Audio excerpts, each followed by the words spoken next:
Le rêve est un événement naturel qui survient lorsque la conscience et la volonté sont en majeure partie éteintes. Qu'une personne soit névrosée ou non, ça n'a pas d'importance. Tout le monde rêve.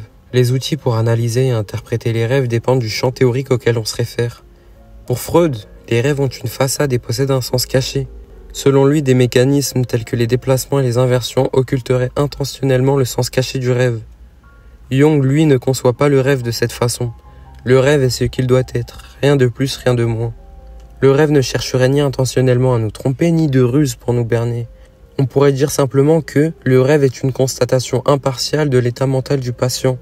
Pour mieux comprendre le sens d'un rêve, il est important de ne pas l'analyser isolément, mais de le replacer dans le contexte des rêves qui le précèdent et le suivent. Autrement dit, il faut considérer l'ensemble de la série de rêves, car les processus inconscients s'inscrivent dans une continuité. Chaque rêve transmet un message, mais sa signification devient plus claire et exploitable lorsqu'il est étudié dans le cadre de cette série. C'est l'ensemble des rêves qui permet de révéler pleinement la cohérence et la profondeur des messages inconscients. Le rêve nous permet de rencontrer le nombre 4, qui est un archétype important. Le nombre 4 est un symbole dont l'ancienneté se perd dans la nuit des temps, probablement préhistorique et toujours associé à l'idée d'une divinité créant le monde. Pourtant, les patients de Jung l'interprètent comme une sorte d'arrière-plan créateur, un soleil générateur de vie dans les profondeurs de leur inconscient, un dieu intérieur. L'expérience vécue de l'archétype de la quaternité possède la propriété de luminosité. C'est une expérience lumineuse. Nous pouvons faire cette expérience pendant une méditation ou en faisant de la peinture par exemple, mais aussi pendant un rêve. Le rêve nous donne accès aux portes de l'inconscient, comme disait Freud. Il est la via regia, voie royale vers l'inconscient. Ainsi, il est possible de faire une expérience lumineuse de cet archétype pendant notre rêve. Expérience profonde et sacrée qui nous reconnecte à notre inconscient. Elle nous donne un sentiment de plénitude, un apaisement intérieur ou encore un sens existentiel à notre vie parce qu'on expérimente le soi, notre totalité psychique qui nous aligne avec notre être profond. Un homme peut aussi faire l'expérience de l'archétype de l'anima pendant ses rêves. Par exemple, lors de l'un de ses rêves, un patient de Jung était dans une église quand soudainement il aperçoit une femme qui pleure en disant « Alors, il ne reste plus rien. » Cette femme représente l'anima, une figure féminine qui a toujours existé dans la psyché de l'homme. L'homme a exprimé depuis des temps immémoriaux dans les mythes la coexistence d'un principe masculin et d'un principe féminin. L'anima représente pour un homme les contenus exclus de la vie consciente. Cette femme intérieure représente la femme inférieure. Inférieure car elle ne représente qu'une partie de la femme, associée aux émotions et aux sautes d'humeur. Elle est donc irritante. La réaction négative de l'anima dans le rêve de l'église indique que son inconscient n'est pas d'accord avec son attitude. Ainsi, le patient se rend compte grâce à l'analyse de ses rêves qu'il y a une tension latente en lui, qu'il n'avait pas encore conscientisée. Grâce à l'intégration de cette part inconsciente représentée par l'anima, il progresse vers un meilleur équilibre psychique et à surmonter son état névrotique. Bien entendu, pour le cas de ce patient, j'ai fait un très grand raccourci. Dans son livre « Psychologie et religion », Jung développe abondamment les rêves de ce patient. Comme on l'a vu, le rêve participe à rétablir l'équilibre psychique. Il permet de révéler les aspects inconscients de soi, y compris l'ombre. Selon Jung, l'ombre incarne les aspects inconscients de la psyché d'une personne. L'ombre contient les aspects refoulés, les qualités inférieures et les tendances primitives. Par exemple, un homme peut avoir dans son conscient un penchant moral et dans son inconscient un penchant immoral, et inversement. Si l'homme tend à être vertueux, il réprime l'immoralité. Si l'homme tend à être agressif, il réprime la moralité.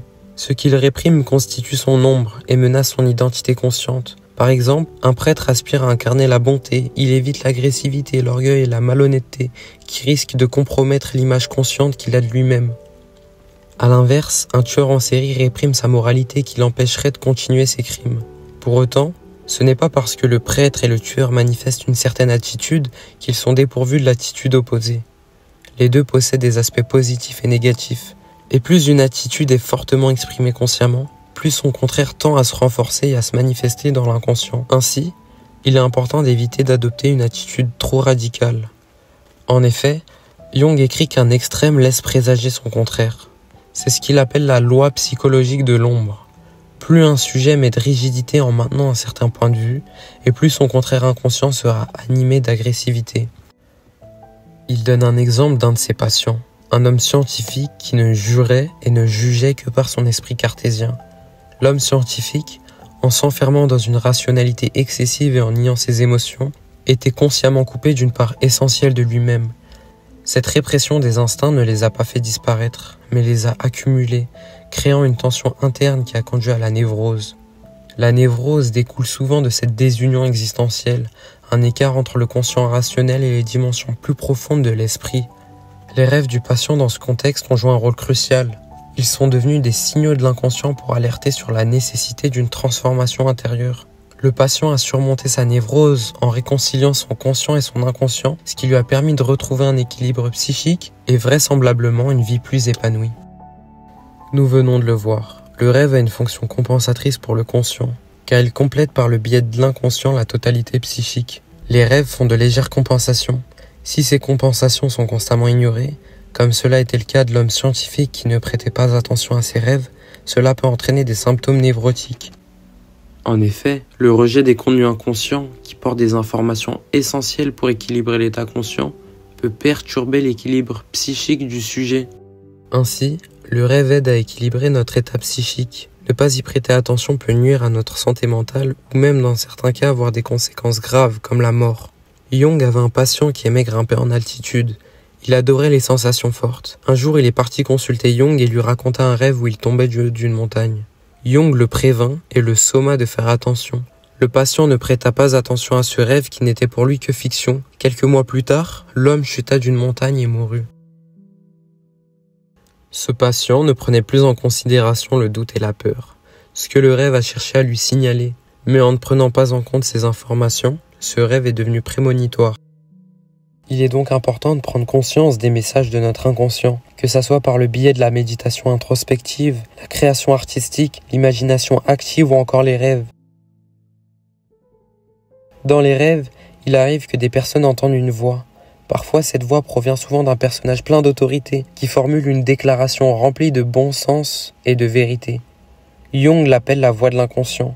Elle paraît souvent le résultat pertinent d'une longue délibération inconsciente. Jung écrit à ce propos « La voix me procure certains contenus mentaux tout comme un ami me confierait ses idées. Cette voix provient des abysses de notre inconscient.